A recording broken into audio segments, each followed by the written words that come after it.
Alright, best bang for your buck DIY filter for small ponds.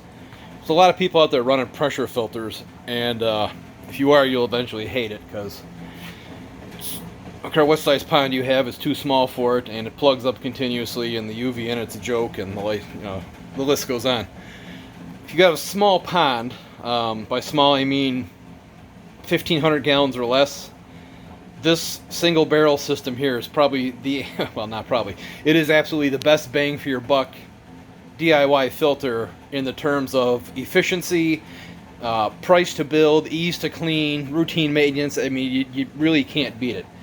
Actually, I just built this one today for a customer of mine. You can pick up these drums. It's a 55-gallon drum. I've never paid more than $20 for them. I think we paid, actually, my customer bought this one. I see them online all the time for $5 to $10. And typically when I get them, I buy 5-6 at a time, and I just keep them on hand because I'm always building something. But let me walk you through real quick how simple these things really are. So, you got an 1.5 inch line coming in down here. Go through a check valve.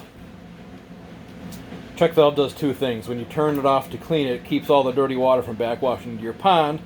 And more importantly, it keeps all your media in the drum instead of the media backwashing into your pond.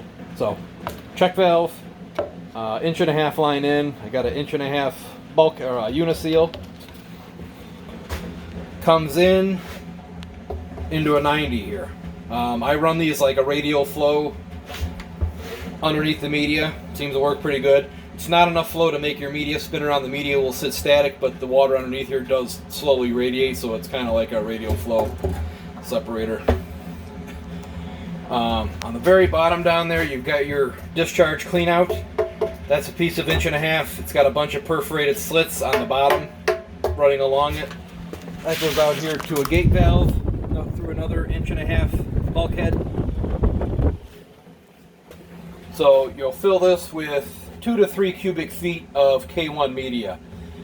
2.5 cubic feet of media gives you about an 18 to 20 inch media bed in here.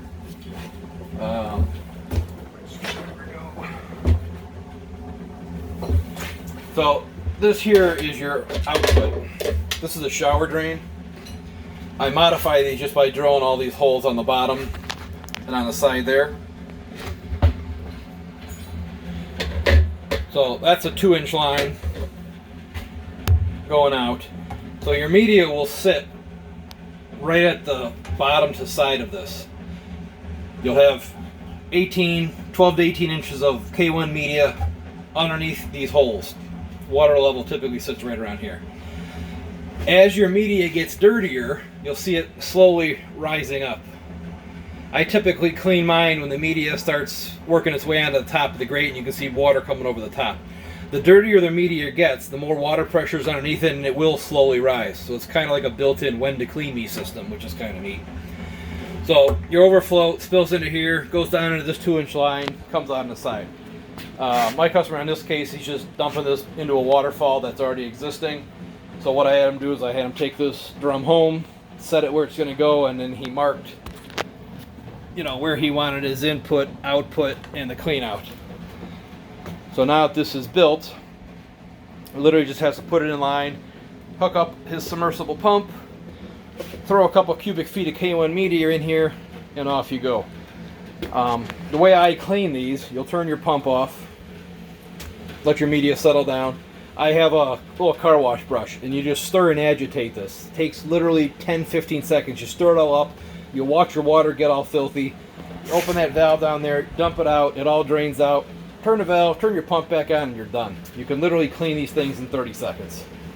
The media will last you forever.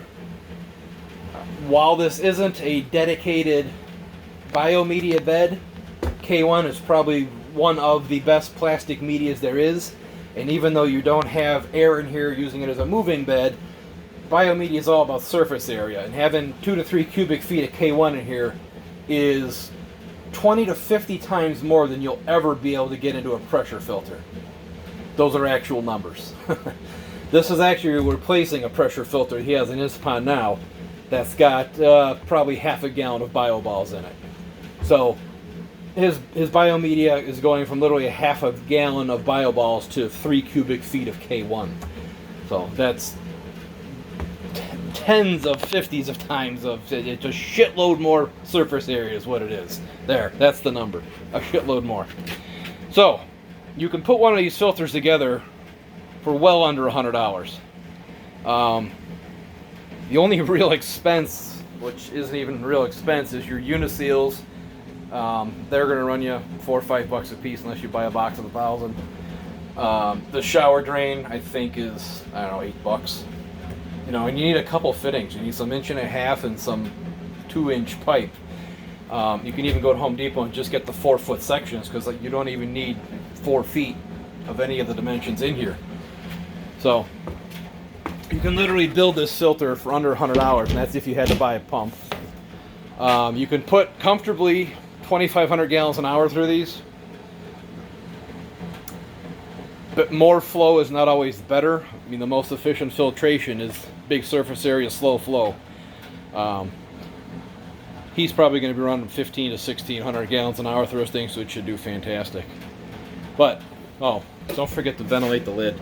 Most of the lids have the little screw on top, so if you get one that doesn't have any, put a couple 1/4-inch holes in there, because you need to ventilate as they fill and empty. The water displaces a lot of air, and they need to breathe.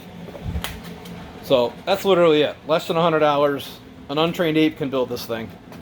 If you've got a small pond and you're fighting with your filters, just cut to the chase and get one of these, and you're done. They said it takes you 2 minutes to clean the thing. The media will last you forever. You will not.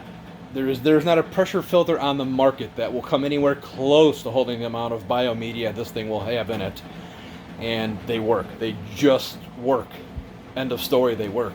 So do it. Do it now. All right. Later.